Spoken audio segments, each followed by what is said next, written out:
30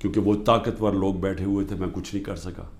پھر جو JIT بنی پنجاب کی ہماری گورنمنٹ تھی، اس نے جو چیزیں سامنے لے کے آئیں، جب وہ چیزیں سامنے آ رہی تھیں کہ 3 شوٹر تھے ایک کی بجائے، وہ JIT کو سیبوٹاج کیا طاقتور لوگوں نے۔ سازش تھی، کیوں نہیں ان JIT کو چلنے دیا۔ اس کے بعد ہمارے اوپر میرے گھر پہ حملہ ہوتا ہے۔ ہم ایشورٹی بانڈ جب دے رہا تھا میں کہ جناب میں وہاں 18 مارچ کو اسلام آباد کے جوڈیشل کمپلیکس میں جاؤں گا، کوئی قانونی جواز نہیں تھا میرے گھر پہ، 24 گھنٹے حملہ کیا، اور وہ ایشورٹی بانڈ بھی نہ لے پولیس، کیونکہ انہوں نے مجھے اغوا کرنا تھا یہاں سے۔ یہاں لوگوں کو زخمی ہوئے، سارا دن گھر اندر بیٹھ نہ سکے، 24 گھنٹے ٹیئر گیس کمروں کے اندر۔ کبھی کسی لیڈر سے ایسے نہیں ہوا۔ 18 مارچ کو پھر میرے اوپر ایک قاتلانہ حملہ ہوتا ہے۔ اللہ کا کرم ہے کہ میں بچ جاتا ہوں۔ سارا وہاں اوپر ISI نے اس کو ٹیک اوور کیا ہوا تھا، جو جوڈیشل کمپلیکس ہے، CCTV کیمرہ انہوں نے بند کر دیے۔ پوری تیاری تھی کہ عمران خان کو قتل کرنا تھا وہاں۔ وہ اللہ نے ایسا کرم کیا کہ وقت میں ہم باہر نکلے، اگر اندر چلے جاتے تو دروازہ بند ہو جاتا تو ختم تھا، وہاں بچا میں۔ اس کے بعد اگلے دن یہاں 2 دن کے بعد 3 دن کے بعد ادھر ایک اور مرتضیٰ بھٹو ٹائپ قتل کرنا تھا، وہ مجھے پہلے پتہ چل گیا، میں نے ٹی وی پہ چلا گیا، وہ رک گئی بات۔ تو سازش تو کیا ہو رہی تھی؟ سازش یہ ہو رہی تھی کہ ایک پارٹی جو جیتنے جا رہی تھی الیکشن، اس کو پارٹی کو ختم کرنے کے لیے لیڈر کو ختم کرنا تھا، اور پلان تب سے ہی بنا ہوا تھا۔ کیسز شروع ہو گئے تھے مہینوں کے اندر، جیسے 70 سال میں ایک آدمی کے اوپر ایک کرمنل کیس نہیں ہوتا، چند مہینے میں آج 170 سے زیادہ کیس ہو چکے ہیں۔ یہ یعنی کون سے انصاف کا تقاضا ہے کہ ہر قسم کا جو ہر دوسرے دن کوئی نیا کیس ہو جاتا ہے، سارا میرا وقت ایک عدالت سے دوسری عدالت میں لگتا ہے۔ تو یہ کون سا، یہ ملک کی بہتری کے لیے ہو رہا ہے کہ ایک پارٹی، سب سے بڑی پارٹی کو باہر رکھنا؟ اس سے بڑی سازش کیا ہے؟ جمہوریت، سب سے بڑی پارٹی کو ختم کرنے کا مطلب جمہوریت ختم کرنا، اور جمہوریت ختم کرنے کا مطلب آزادی ختم کرنا ہے۔ تو یہ کیا ملک کے خلاف سازش نہیں ہے؟ اور پھر جو 9 مئی کو ہوا، اب ISPR صاحب کہہ رہے ہیں کہ جناب 9 مئی کو جو ہوا ہے وہ ایک بڑی سازش چلتی آ رہی تھی، تو وہ سازش سامنے آئی، بغاوت۔ مجھے یہ بتائیں کہ میں جب یہاں سے، مجھے پتا تھا پکڑنا انہوں نے مجھے 9 مئی کو، میں اس سے پہلے ویڈیو ریکارڈ کر کے گیا کہ اگر مجھے پکڑنا ہے مجھے وارنٹ دے دیں اور میں آرام سے اپنے آپ کو آپ کے حوالے کر دوں گا۔ کوئی ضرورت نہیں ہے کہ یہ جو میرے گھر کے باہر ہوا کہ پولیس، 1000 پولیس اور رینجرز اٹیک کر رہے ہیں۔ سب کے سامنے جو ہوا کہ رینجرز بھی نہیں بلکہ وہ کمانڈوز تھے، انہوں نے اٹیک کیا، شیشے توڑے، عملہ جو بیٹھا ہوا تھا رجسٹری آفس کا اسلام آباد ہائی کورٹ، اس کو مارا، وکیلوں کو مارا، مجھے لگا ڈنڈا، مجھے اس طرح لے کے گئے جس طرح کوئی دہشت گرد ہے، غیر قانونی طور پہ مجھے پکڑا۔ کیا یہ بھی سازش کا حصہ تھا؟ کیونکہ اس کی وجہ سے اشتعال آنا تھا لوگوں کو، اور ہمارا موقف یہ ہے کہ اس کو استعمال کر کے ایک پورا کریک ڈاؤن کیا گیا جو پہلے سے پلان تھا۔ ہو ہی نہیں سکتا کہ 2 دنوں کے اندر آپ 10,000 لوگوں کو جیلوں میں ڈال دیں پکڑ کے، جب سے پہلے سے پلان نہیں بنا ہوا تھا۔ اور اس کے بعد جو بھی چیزیں ہو رہی ہیں کہ جو PTI کا ہے اس کو پکڑ لیتے ہیں، جیلوں میں ڈال دیتے ہیں، بری طرح رکھا جا رہا ہے، تشدد کیا جا رہا ہے، کسٹوڈیل ٹارچر کی جا رہی ہے، اور جو ہاتھ کھڑا کر کے کہتا ہے جی میں تحریک انصاف چھوڑ رہا ہوں، سب کچھ معاف۔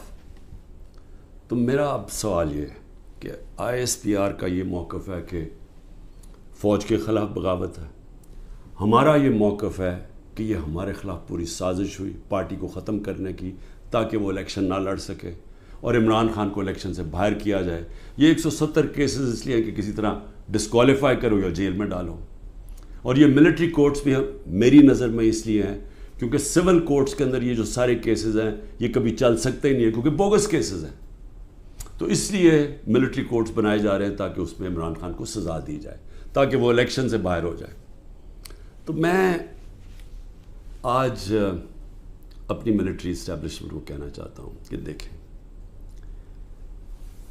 انصاف کا تقاضا تو یہ ہے کہ ISPR نے تو فیصلہ کر کے ہمیں دے دیا، اور جو بھی بیان آتے ہیں اسٹیبلشمنٹ سے اس سے واضح ہوتا ہے کہ ہم ہی بغاوت کر رہے ہیں، PTI اور عمران خان۔ آپ نے تو اپنا مائنڈ دے دیا ہے، تو اب سوال یہ ہے کہ آپ ملٹری کورٹس میں اب کیسے فیصلہ کر سکتے ہیں؟ کیونکہ جج، جوری اور ایکسیکیوشنر تو اب بن ہی نہیں سکتے، وہ تو انصاف ہوتا ہی نہیں ہے۔ انصاف تو وہ ہوتا ہے کہ میرا موقف ہے اور ایک اسٹیبلشمنٹ کا موقف ہے، بیچ میں تو کوئی جج بیٹھ کے فیصلہ کرتا ہے نا کہ کون ٹھیک کہہ رہا ہے۔ مجھے موقع دیا جائے، میں انشاءاللہ ثابت کروں گا۔ میرے پاس تو اب آہستہ آہستہ ثبوت آیا نا کہ یہ پورا پلان کر کے 9 مئی کو انتشار کیا گیا ہے۔ یہ جو جگہیں جلائی گئی ہیں یہ پلان ہوا تھا پہلے سے۔ یہ جو پکڑے تھے 10,000 لوگ، یہ پہلے سے پلان بنا ہوا تھا، اور یہ پلان صرف ایک مقصد سے تھا کہ تحریک انصاف کو ختم کرنا ہے۔ یعنی جو کاٹا ڈالا ہوا تھا، جو بار بار ہمیں اسٹیبلشمنٹ بتاتی تھی، جو میرے ابھی بھی لوگوں کو ملتی ہے، تو ہمارے جو سارے لوگوں کو ملتی ہے ان کو یہ کہ جی عمران خان کے اوپر کاٹا ڈل گیا ہے، آپ کسی اور پارٹی میں چلے جائیں، PTI کا کوئی مستقبل نہیں ہے۔ پہلے تو ان کی بزنسز بھی بند کرتے ہیں، گھر بھی توڑتے ہیں، سب کچھ، لیکن ساتھ پھر یہ مایوس بھی کر دیتے کہ جی عمران خان کا تو کوئی چانس ہی نہیں ہے۔ تو بڑے ریسپیکٹفلی میں کہنا چاہتا ہوں کہ یہ عدالت میں کیس چلنا چاہیے اور اوپن ٹرائل ہونی چاہیے۔ میری ایک اور ریکویسٹ ہے، یہ ٹیلی وائز ہونی چاہیے ٹرائل، کیونکہ ایک ملک کے خلاف اگر بغاوت ہے تو یہ کوئی چھوٹی چیز نہیں ہے، تو یہ چھپا کے نہیں ہونی چاہیے، پبلک میں ہونی چاہیے۔ سارے جو آپ کہتے ہیں کہ آپ کے پاس ثبوت ہیں، آپ لے کے آئیں، جو میرے پاس ثبوت ہے وہ ہم لے کے آتے ہیں، قوم کے سامنے رکھیں، کیونکہ اگر اپنی فوج کے خلاف کوئی بغاوت کرتا ہے اس کو سزا ملنی چاہیے۔ میری طرح کا آدمی جو فیصلہ ساری باہر 20 سال باہر کمائی کی، سب کچھ بیچ کے آج میرا پاکستان میں، میرا ایک پیسہ پاکستان سے باہر نہیں ہے، تو مجھے اگر غدار کہا جا رہا ہے تو مجھے موقع ملنا چاہیے اپنے آپ کو بے قصور ثابت کرنے کا پبلکلی۔ اور دوسری طرف جن لوگوں کو آج اوپر بٹھایا گیا ہے، جو سارے آج دبئی بیٹھے ہیں، پاکستان کے فیصلے دبئی میں ہو رہے ہیں، مجھے یہ آج بتا دیں کہ کبھی سنا ہے نریندر مودی جا کے کسی اور ملک کے اندر اپنے وزیروں کو بٹھا کے فیصلے کر رہا ہے؟ کبھی سنا ہے کہ برطانیہ کا پرائم منسٹر جا کے یورپ میں بیٹھا ہوا، یا یورپین پرائم منسٹرز کہیں اور جا کے کر رہے ہیں؟ کبھی دنیا میں سنا ہی ہے؟ یہ ملک سے مذاق کیا ہو رہا ہے کہ جن لوگوں کا سٹیک ہی پاکستان میں نہیں ہے، ان کی دبئی میں بڑی بڑی پراپرٹیز ہیں، لندن میں بڑی پراپرٹیز ہیں، اور یہ مجھے کس نے بتایا ہے؟ یہ ہماری ISI نے ہمیں بتایا ہے۔ یہ نیب کے جو پہلے چیئرمین تھے جنرل امجد، انہوں نے مجھے آج سے 20 سال پہلے 23 سال پہلے پوری بریفنگ دی کہ ان کی کتنی پراپرٹیز ہیں ملک سے باہر۔ یہ سارا وقت ہمیں کدھر سے انفارمیشن آتی تھی؟ کیونکہ ISI کے پاس انفارمیشن ہوتی تھی، ادھر سے ہمیں انفارمیشن ملتی تھی کہ ان کی کتنی پراپرٹیز باہر ہیں، انہوں نے کتنا پیسہ کیا، فلانی ڈیل سے کتنا پیسہ کمایا۔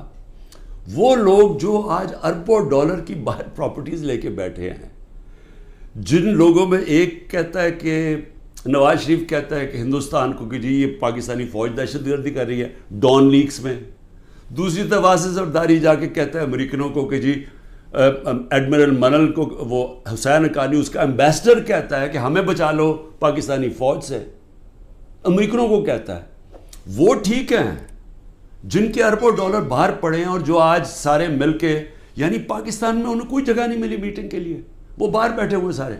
اور عمران خان جو سب کچھ اپنا چھوڑ کے بیچ کے آج پاکستان ہے، وہ غدار بن گئے۔ مجھے یہ بتائیں، میں پرائم منسٹر 3.5 سال تھا، مجھے ایک بتائیں میں نے نجی دورہ کیا ہو، پرائیویٹ وزٹ کی ہو؟ میرے بچے انگلینڈ میں تھے، 2 دفعہ مجھے برطانیہ کے پرائم منسٹر نے آفر کی کہ لنڈن آؤ، میں کیوں نہیں گیا؟ کیونکہ میں جب کوئی باہر کا دورہ کرتا تھا پہلے میں دیکھتا تھا میرے ملک کو اس کا کیا فائدہ ہے، کیونکہ جب ایک پرائم منسٹر باہر دورہ کرتا ہے پاکستان کے ڈالر خرچ ہوتے ہیں، ہمارا پیسہ خرچ ہوتا ہے، ہمارا مقروض ملک ہے۔ میں تو اپنے بچے تک نہیں گیا، نواز شریف 22 دفعہ نجی دورے کیے اس نے لنڈن کے جب وہ پرائم منسٹر تھا، آصف زرداری 50 دفعہ دبئی گیا جب وہ پریزیڈنٹ تھا، اور ملکوں کے علاوہ۔ تو آج مجھے تکلیف یہ ہے کہ یہ جو لوگ اوپر مسلط کیے ہیں، جو دبئی بیٹھ کے پاکستان کے فیصلے کر رہے ہیں، یہ محب وطن ہیں، اور میں اور میری جماعت ان کو غدار کہا جا رہا ہے. اس لیے اس کی اوپن ٹرائل کریں. یہ بیٹھے اس کو ٹی وی کے اوپر یہ ٹرائل آئے، مجھے موقع ملے بتانے کا قوم کو کہ ہمارے سے ہوا کیا کیا ہے، میرے سے کس طرح غداری کی گئی ہے، کس طرح میرے سے جھوٹ بولے گئے ہیں، کس طرح کمر میں چاقو مارا گیا ہے، اور آج پاکستان کو گھٹنے پہ پہنچا دیا ہے.